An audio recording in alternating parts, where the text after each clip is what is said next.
저는 몇 차례 역사 철학자인 헤겔의 명언을 여러분에게 말씀드린 바가 있습니다. 그것은 바로 우리는 역사를 통하여 아무것도 배우지 않는다는 것을 배운다는 명언이었습니다.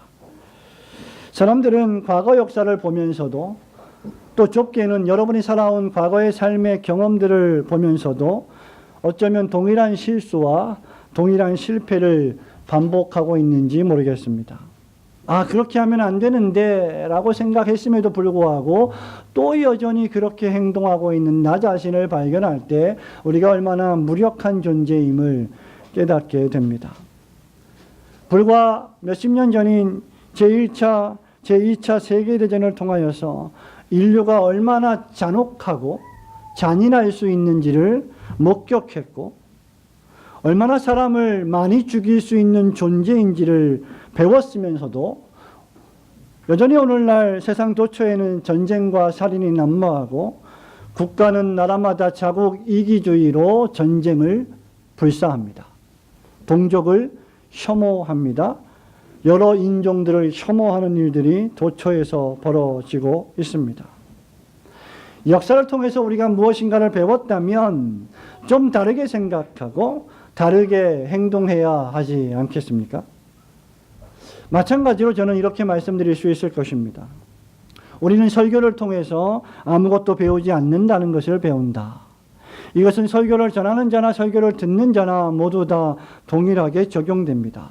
저와 여러분은 인생을 살면서 수없이 많은 설교를 들었고 수없이 많은 성경을 읽었고 그것을 통해서 삐뚤어진 생각을, 가치관을 바꾸고 삶을 변화시키지 않는다면 우리는 역시 마찬가지로 설교를 통해 아무것도 배우지 않는다는 것을 확인하게 될 것입니다.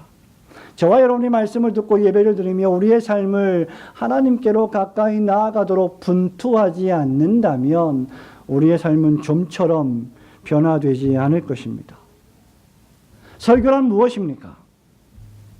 설교는 하나님의 말씀인 구약과 신약의 성경을 성령님의 능력으로 있는 그대로 선포하며 그것을 해석하고 그것을 설명하며 적용하고 때로는 죄를 책망하고 권면하며 상처받은 심령들을 위로하는 것이 바로 설교입니다. 설교는 그래서 설교자가 하고 싶은 말을 하는 시간이 결코 아니고 동시에 회중들이 듣고 싶은 말을 듣게 하는 것도 결코 아닙니다. 따라서 설교는 본질적으로 성경 본문 말씀을 통하여 하나님의 말씀을 더하거나 빼미 없이 그대로 선포하는 것입니다. 우리는 계속해서 다니엘서를 통하여 하나님의 말씀 선포를 듣고 있습니다. 오늘 본문에서 다니엘은 바로 그 역사에 대하여 말하고 있습니다. 우리는 2019년 1월 셋째 주일을 살아가고 있지만 이미 60년, 50년, 40년, 30년, 20년, 10년의 역사를 살아왔습니다. 오늘 다니엘이 말씀하고 있는 이 역사는 어떤 역사입니까? 여러분의 인생을 포함하여 하나님께서 통치하시는, 하나님이 알려주시는, 하나님이 말씀하시는 역사입니다. 그렇다면 신자는 하나님을 아버지로 믿고 하나님을 창조주로 믿고 하나님을 역사의 통치자요 심판자로 믿는 저와 여러분은 그 하나님이 말씀하시는 역사가 무엇인지, 그리고 그 역사 속에서 내가 지금 살아가고 있는 이 삶의 의미가 무엇이며 앞으로 그 역사가 어떻게 전개될지에 대해서 관심을 가져야 할 것입니다. 단순히 대학에서 역사학을 전공하는 대학생들만 이 역사에 대해 관심을 가져야 할 것이 아니라 하나님을 믿는 신자라면 누구든지 예외 없이 하나님의 역사를 살펴보아야 합니다. 오늘 본문 말씀에서 다니엘을 통하여 우리에게 말씀하시는 이 역사가 무엇입니까?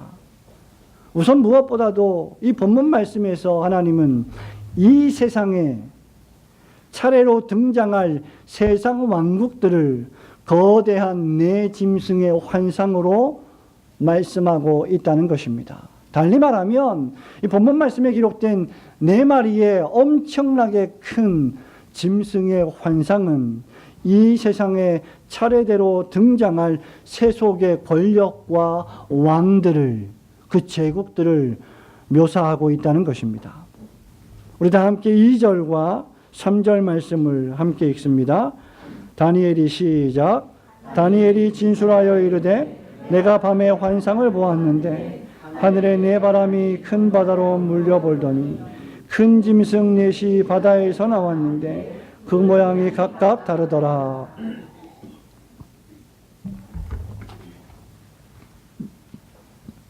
이번에는 다니엘이 꿈을 꾸었습니다. 이제까지는 다른 왕들이 꾼 꿈을 해석해 주었는데 이번에는 다니엘이 꾼 꿈입니다.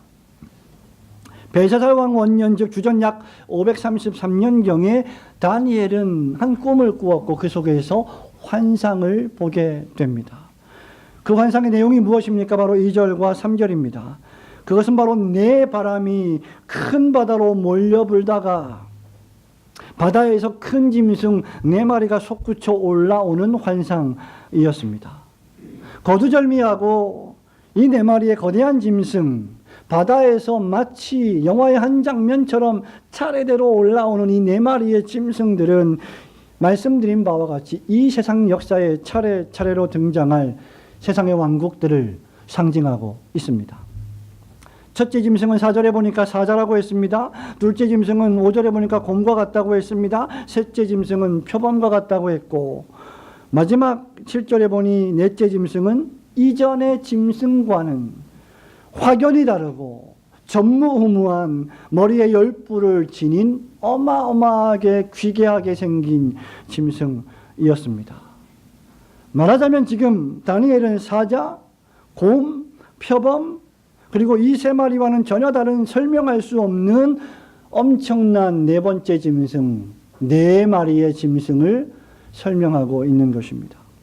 성경학자들과 역사학자들은 일반적으로 이 네 마리의 짐승을 가리켜서 역사상에 존재했던 바벨론 제국, 미대와 페르시아 제국, 그리고 그리스 제국과 마지막으로 로마 제국을 가리킨다고 주장했습니다. 하나같이 전 세계를 제패했던 신흥 강국들이었습니다. 그러나 이 마지막 제국, 네 번째 짐승이 단순히 역사적 로마 제국뿐 아니라 영적으로 볼 때 인간의 악과 반역이 하나님을 대적하며 하나님의 교회를 핍박하며 성도들을 잔해하는 그 악과 죄악의 야만성이 최고조에 달하는 적그리스도의 제국을 상징한다라고 해석하기도 합니다. 어떤 해석자들은 이 네 마리의 짐승은 역사상에 존재했던 제국들일 뿐만 아니라 그 시기에 한정된 제국만 아닌 오고 오는 모든 하나님을 대적하는 세속 제국들을 총칭한다라고 해석하기도 합니다. 우선 사절의 사자는 바벨론 제국을 가리킵니다. 이 짐승은 날개가 있었습니다. 그러나 그 날개가 곧 뽑혔고 사람처럼 두 발로 서서 사람의 마음을 가졌다고 했습니다. 우리는 이미 다니엘서 4장에서 느부갓네살 왕, 바벨론 대제국의 왕이 짐승처럼 풀을 뜯어먹고 살다가 회복되어서 인간처럼 살았던 것을 보았습니다. 날개 달린 어마어마하게 높은 위치에 있던 왕이 하루아침에 그 날개가 뽑혀서 짐승같이 생활했던 바벨론 제국의 왕을 상징하는 것이 분명해 보입니다. 둘째 5절에 곰은 힘이 세고 포악합니다.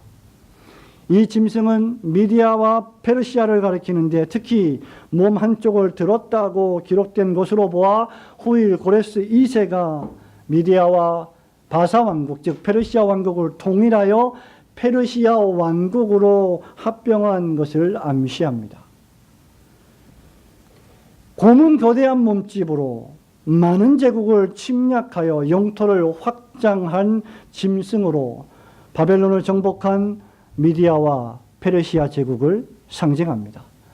셋째 표범은 등에는 새의 날개 셋이 있고 머리 셋이 있는 이상한 짐승으로서 그리스 제국 또는 헬라 제국이라고 불리는 나라를 가리킵니다. 역사상으로 그리스는 알렉산더 대왕을 중심으로 대단히 빠르게 전 세계의 패권을 제패한 국가입니다. 그리스는 신화들의 나라였을 뿐만 아니라 전 세계를 통일한 왕국이기도 했습니다.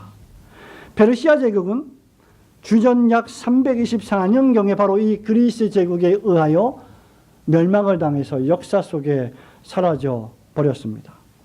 마지막으로 네 번째 짐승은 쇠로 된 이빨을 가지고 있어 모든 것을 먹고 씹어서 부서뜨리고 나머지는 발로 밟아버려서 완전히 살아나올 수 없게 만드는 그 폭력성과 야만성을 가지고 있는 유독 더욱 기괴하고 무서운 짐승입니다. 이 짐승은 가장 최단 시간에 거의 전 세계를 정복한 로마 제국을 상징하고 있습니다. 7절에 이 짐승은 머리에 10뿔이 달려있는데 이 제국을 통하여 탄생될 왕들을 가리키고 있다라고 7장 나머지 부분들이 설명하고 있습니다. 말하자면 강력한 로마의 왕권을 가지고 잔인하게 세상을 제패할 대국을 의미합니다. 바벨론과 페르시아와 헬라가 로마에 의하여 완전히 역사상에 사라짐을 당했습니다.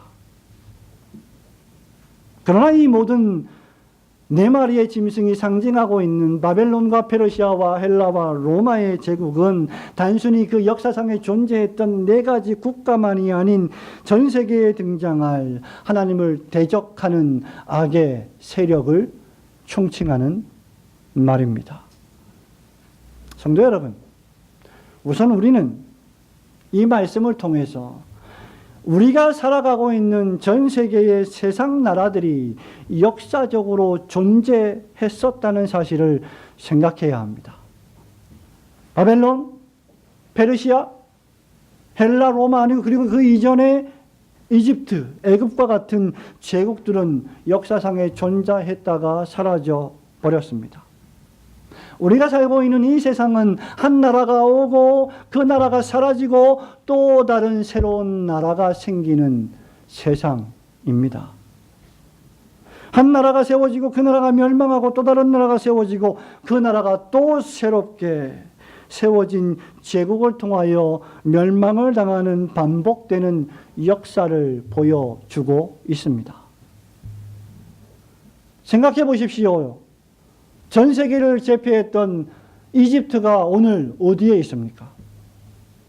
성도 여러분, 수천 수만 평이 넘는 정원을 성 위에 만들었던 바벨론 대제국이 오늘 어디에 있습니까? 헬라 제국이 무엇을 하고 있습니까? 전 세계를 정복했던 로마가 지금 어떻게 되었습니까? 바벨론은 메대와 바사에 의하여 멸망당했습니다. 페르시아는 헬라에 의하여 정복을 당했습니다. 헬라는 로마 제국에 의하여 완전히 멸망을 당했습니다. 지금 미국과 중국이 전 세계를 통치하는 것 같아 보이지만 우리는 그 짧은 역사를 살아가고 있지만 역사 속에서 하나의 세속 권력일 뿐입니다. 하나님이 한번 불어버리시면 그저 바람에 나는 겨와 같이 사라지고야 말 나라들이 바로 세속 권력들입니다. 다니엘 7장 1절이 말하는 바와 같이 다니엘이 꿈을 꾸고 이 꿈을 환상에서 보면서 이 꿈의 내용들을 그냥 버리지 않고 잘 기록했던 이유가 무엇일까? 그리고 그 환상의 기록들이 구약 성경 다니엘서의 예언서로 기록되어 우리에게 성경으로 남겨진 이유가 무엇일까? 그것은 바로 세상 나라는 오고 또 오고 가며 또 가고 역사 속에 사라지는 존재라는 사실을 교훈하기 위함입니다. 세상 나라는 완전하지 않습니다. 세상 나라는 영구하지 않습니다. 세상 나라는 지혜롭지 못합니다. 미안한 얘기지만 세상 나라는 의롭지 못하고 거룩하지 못합니다. 세상 나라는 왔다가 살다가 사라지는 존재입니다. 저와 여러분이 단순히 70년, 80년밖에 살지 못해서 그것을 보지 못하기 때문이지만 우리가 만약에 500년, 1000년을 사는 존재라고 한다면 우리는 많은 나라들이 왔다가 많은 나라들이 사라진 것을 목격한 증인이 될 수 있을 것입니다. 그러므로 이 세상 나라가 완전하지 않으며 영원하지 않기 때문에 이 세상 나라에서 영원히 살 것처럼 생각하는 신자들이 되어서는 안 될 것입니다. 왜냐하면 엄밀히 말해서 하나님의 백성들인 신자가 살아가는 나라는 이 세상 나라가 아니기 때문입니다. 우리 자녀들이 눈에 보이는 이 세상 나라가 전부인 것처럼 생각되겠지만 적어도 우리가 성령님의 중생하심을 통하여 하나님의 나라를 본 신자라고 한다면 빌립보서 3장 20절에서 바울이 말하는 것처럼 우리의 시민권이 하늘에 있음을 믿어야 합니다. 거기서 구원하는 자 곧 주 예수 그리스도를 저는 기다립니다 라고 바울은 고백했습니다. 그래서 히브리서 13장 4절에서도 바울이 이렇게 말합니다. 우리가 여기에는 영구한 도성이 없으므로 장차 올 것을 찾나니.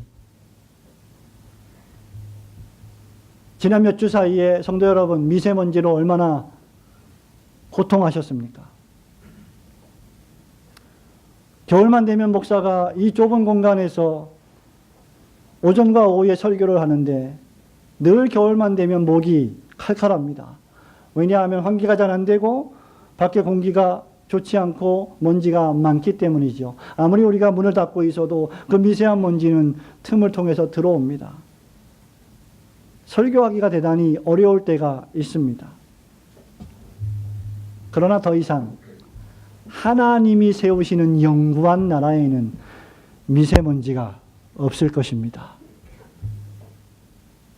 저는 그거 하나만이라도 너무나, 그거 하나만 생각해도 너무나 은혜가 됩니다. 우리 교회 성도님들 가운데 밖에서 일하시는 집사님들이 많습니다. 미세먼지가 심각할 때 밖에서 일하는 것이 얼마나 힘든 일입니까? 그러나 조금만 믿음으로 인내하며 기다리십시오. 미세먼지가 없는 날이 올 것입니다. 바울은 그것을 기다렸습니다. 바로 이것이 예수님을 믿는다는 믿음의 사람들이 살아내야 할 믿음의 삶입니다. 바로 이것이 바울이 히브리서 11장 1절에서 말한 믿음의 참 의미입니다. 믿음은 우리가 바라는 것들의 실체입니다. 믿음은 보이지 않지만 존재하는 것들의 증거입니다. 왔다가 살다가 사라지는 이 세상 나라의 헛됨을 의지하지 마시고 오직 영구한 하나님의 나라를 세우시는 그 하나님을 경외하시고 그 하나님의 나라를 소망하시는 성도들이 되시기를 주님의 이름으로 축원합니다. 우리가 오늘 본문에서 하나 더 생각해야 될 것은 이 세상 나라들의 야만성에 관한 것입니다. 왜냐하면 본문 속에 등장하는 네 짐승들은 하나같이 여러분이 오늘 말씀을 읽었다시피 전혀 긍정적으로 묘사되어 있지 않습니다. 전혀 장점으로 묘사되어 있지 않습니다. 기쁘고 즐겁게 다니엘이 이것을 묘사하고 있는 것이 아닙니다. 매우 침울하게 부정적으로 무섭고 두렵게 묘사하고 있습니다. 그들은 지나치게 공격적이고 지나치게 야만적입니다. 생긴 것도 무서울 뿐더러 하는 짓도 무섭습니다. 다니엘 7장 4절, 5절, 6절을 함께 읽습니다. 첫째는 시작. 첫째는 사자와 같은데 독수리의 날개가 있더니 내가 보는 중에 그 날개가 뽑혔고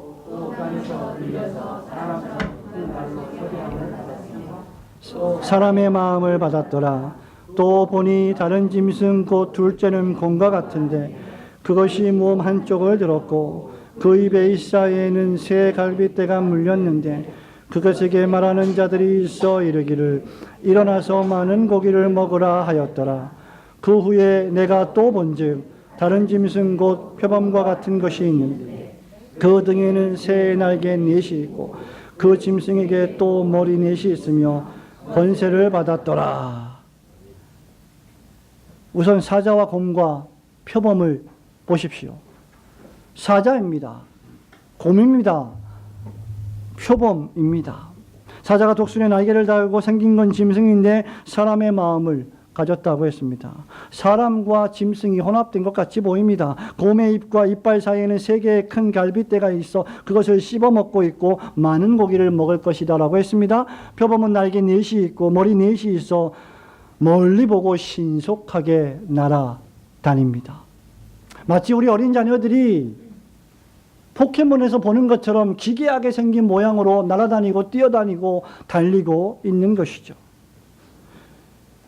네 번째 짐승은 이전 짐승들을 다 먹어 치워버렸습니다. 그리고 열 뿔 사이에서 또 다른 작은 뿔이 나오는데 이 뿔에 사람의 눈들이 있다. 뿔에 눈이 있다. 또 입이 있어 말을 했다 라고 했습니다. 기괴하게 생긴 짐승들이 보고 있고 입을 열어서 말을 합니다. 전반적으로 볼 때 이 모습들은 역사 속의 신흥 제국들이 발흥해서 옛 제국을 정복하는 모습을 보여줍니다. 왕국들은 갈등과 갈등을 반복하며 전쟁과 전쟁을 통해 죽이고 죽습니다. 하나님의 역사는 낳고의 역사이지만 사단의 역사, 악의 역사는 죽이고 죽는 역사입니다. 마태복음 1장의 족보 이야기가 얼마나 은혜로운 이야기인지는 성경 신구약 전체의 역사를 이해해야만 알 수 있는 귀하고 복된 복음의 말씀입니다. 왕국들은 갈등과 갈등을 반복하며 전쟁과 전쟁을 통해 죽이고 있습니다. 왜? 왕국들의 특징이 권력을 쟁취하는 것이기 때문입니다. 타락한 왕국들의 특징이 세속 권력을 쟁취하여 세상을 통치하고 싶어하는 죄악된 본성을 가졌기 때문입니다. 사람들이 얼마나 죽어나가든지 관심 없이 그들은 권력을 쟁취합니다. 자기에게 이익이 되기만 하면 수천 수만의 사람들이 죽어나가도 핵전쟁을 불사하는 것이 이 세상입니다. 다른 나라들을 침략합니다. 정복합니다. 지배합니다. 인종이 전능하고 약하다고 몰살시켜버립니다. 그 과정 속에서 이 제국들은 여지없이 야만성과 탐욕을 여과 없이 보여줍니다. 나라와 제국을 정복하려는 탐욕과 그것을 성취하기 위하여 수없이 많은 사람을 죽이는 야만성 말입니다. 이것이 성경이 말하는 바와 같이 욕심이 잉태한 즉 죄를 낳고 죄가 장성한 즉 사망 즉 죽음을 낳느니라고 말한 야고보의 말씀과 같은 것입니다. 하지만 이 세상 제국들의 궁극적이고 본질적인 목적은 다른 곳에 있습니다.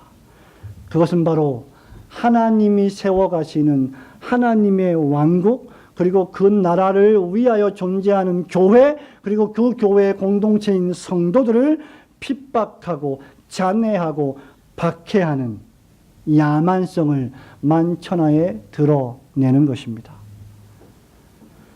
이 네 마리의 짐승들이 솟구쳐 올라오는 장소가 3절에 보면 무엇입니까? 바다입니다. 성경에서 바다는 특별히 요한계시록에 보면 악의 화신을 상징합니다. 바다는 하나님을 대적하는 적그리스도의 출현 장소입니다. 요한계시록 13장 1절은 이렇게 기록하고 있습니다. 내가 보니 바다에서 한 짐승이 나오는데 뿔이 10이요 머리가 7이라. 그 뿔에는 10 왕관이 있고 그 머리들에는 신성보독하는 이름들이 있더라. 이사야 선지자는 이사야서 27장 1절에서 이렇게 말합니다. 그날에 여호와께서 그의 견고하고 크고 강한 칼로 날랜 뱀 리워야단, 곧 꼬불꼬불한 뱀 리워야단을 벌하시며 바다에 있는 용을 죽이시리라. 용과 뱀은 적그리스도의 상징입니다. 바다는 하나님께 속한 자들을 박해하고 공격하는 사단이 출현하고 활동하는 장소이지요. 그렇다고 하면 지금 이 네 짐승들은 다니엘 7장 17절 말씀처럼 이 세상에 일어날 네 왕들로서 하나님의 백성들을 괴롭히고 핍박합니다. 바벨론의 느부갓네살 왕이 이미 그러했고 페르시아의 다리오 왕이 그러했습니다. 느부갓네살은 다니엘의 세 친구들을 10배나 더 넘는 뜨거운 풀무불에, 용광로불에 던져 넣어버렸습니다. 다리오 왕은 다니엘을 사자굴 속에 던져버렸습니다.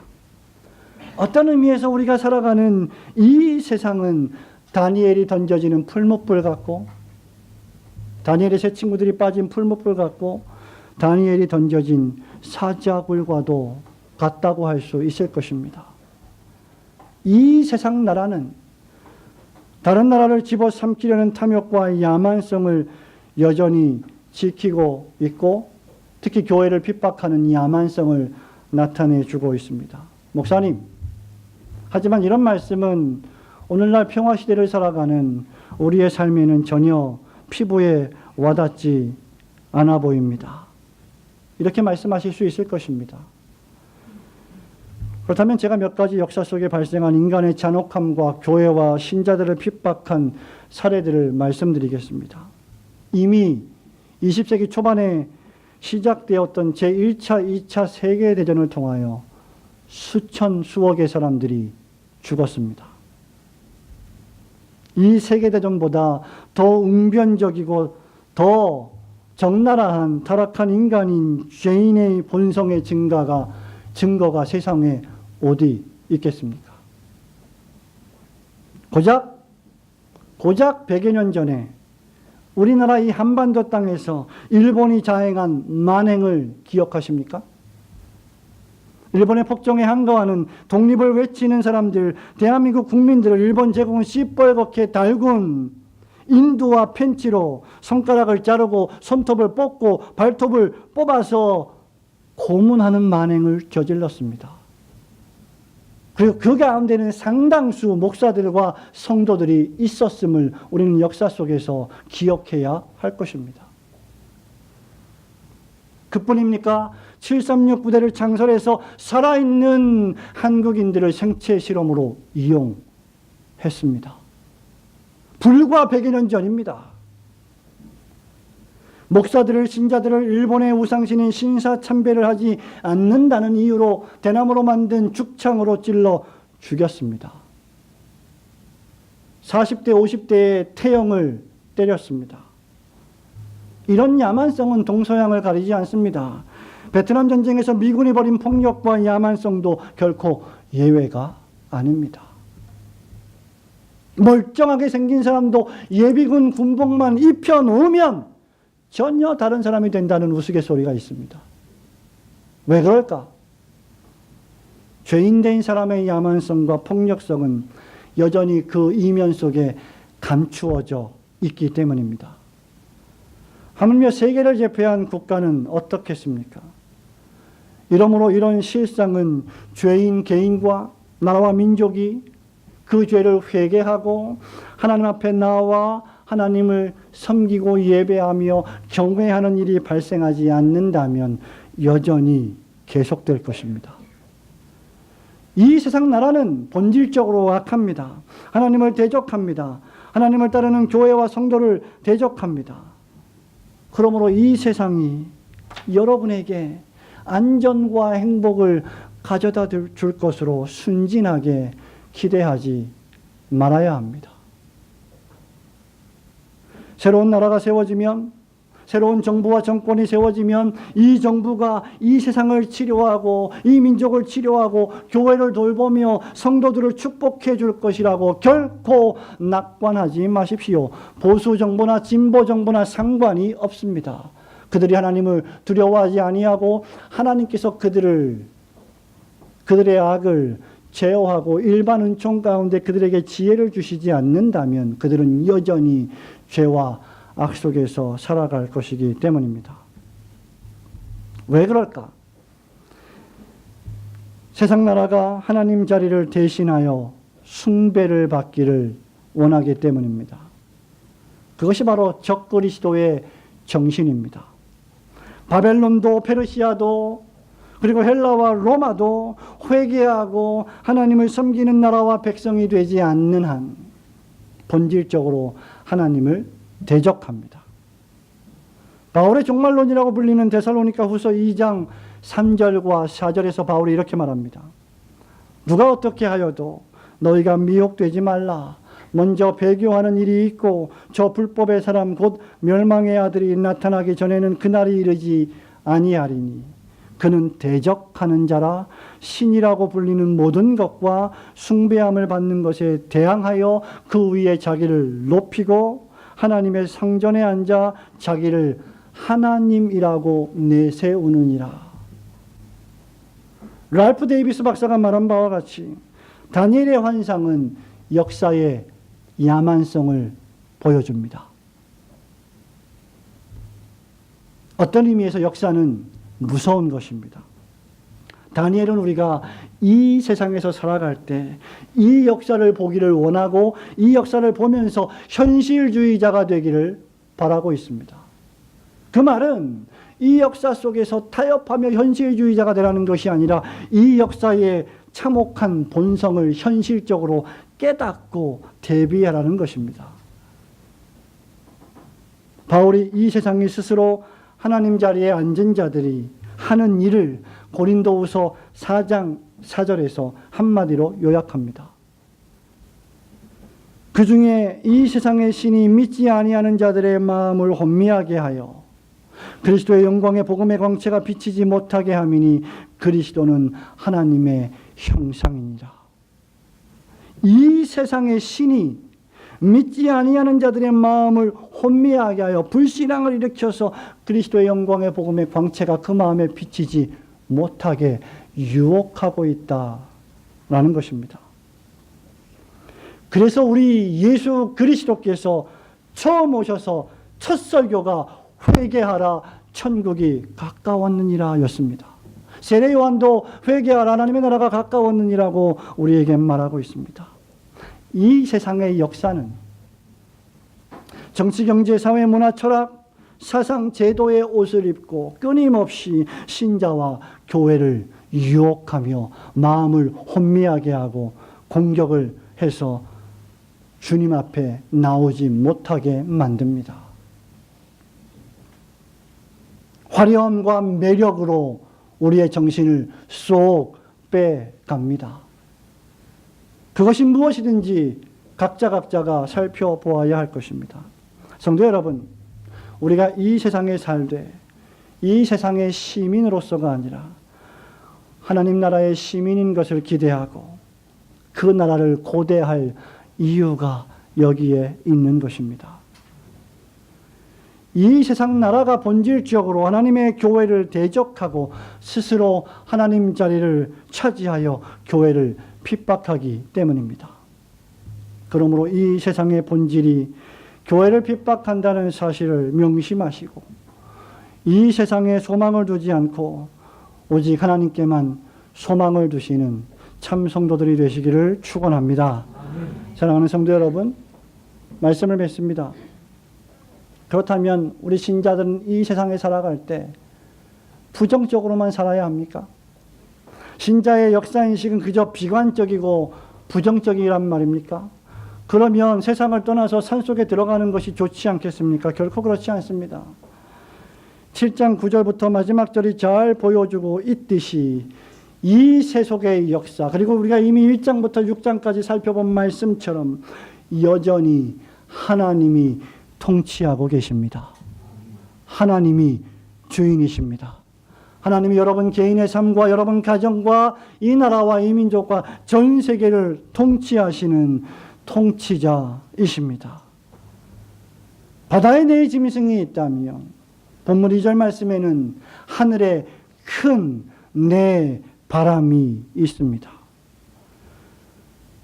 내 바람, 동서남북에서 불어오는 거대한 바람이 큰 바다로 몰려 불게 하신 분은 다름 아닌 하늘에 계신 하나님이십니다. 신자들은 17절에 보면 지극히 높이 계신 분, 즉 전능하신 하나님의 백성들입니다. 이 세상의 모든 일들은 하나님의 주권과 통치를 벗어날 수 없습니다. 벤자민 워필드 박사가 말했던 것처럼 하나님께서 이 세상을 통치하지 않는 국면은 단 1인치도 없습니다. 우리도 그렇게 믿어야 합니다. 하나님은 여전히 세상 나라를 통치하시고 다스리십니다. 한 나라가 악을 행하면 그 나라를 심판하시고 멸하십니다. 그 속에서 하나님의 참된 교회들은, 백성들은 풀무불 같은 시험을 당하고 사자굴 같은 위협을 당하지만 끝내 믿음이 성장하고 하나님의 보호를 받습니다. 저는 여러분에게 여러분의 삶이 내일이 오늘보다 더 나아질 것이라고 헛된 약속을 하고 싶은 마음은 없습니다. 우리는 그렇게 기도해야 하지만 이 역사를 볼 때 어느 한 역사가, 어느 한 시대가 그 이전 시대보다 더 좋을 때도 있었고 더 안 좋을 때도 있었습니다. 중요한 것은 짐승들이 왔다가 짐승들이 사라질 것이라는 것입니다. 중요한 것은 환상 속에 등장하는 내 짐승은 결코 완전하지 않은 세상 권력들이라는 것입니다. 새 짐승들은 마지막 네 번째 짐승이 출현할 때 이미 역사 속에 사라졌습니다. 세상 나라는 완전하지 않습니다. 영원하지 않습니다. 오직 하나님의 나라만 영원합니다. 왜냐하면 그 하나님께서만 영원하신 왕이시기 때문입니다. 우리 다 같이 다니엘서 2장을 펼쳐보시길 바랍니다.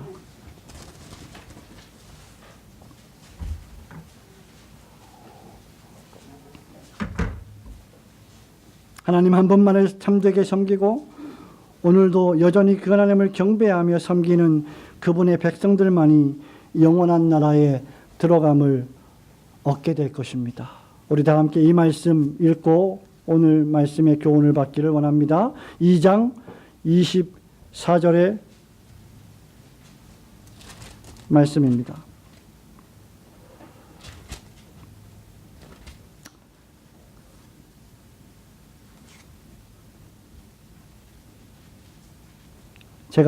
제가 읽어드리겠습니다. 여러분 2장 24절 말씀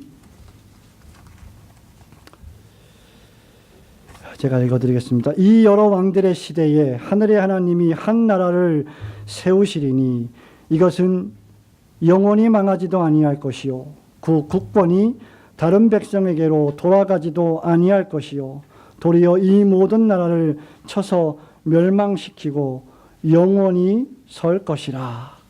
아멘.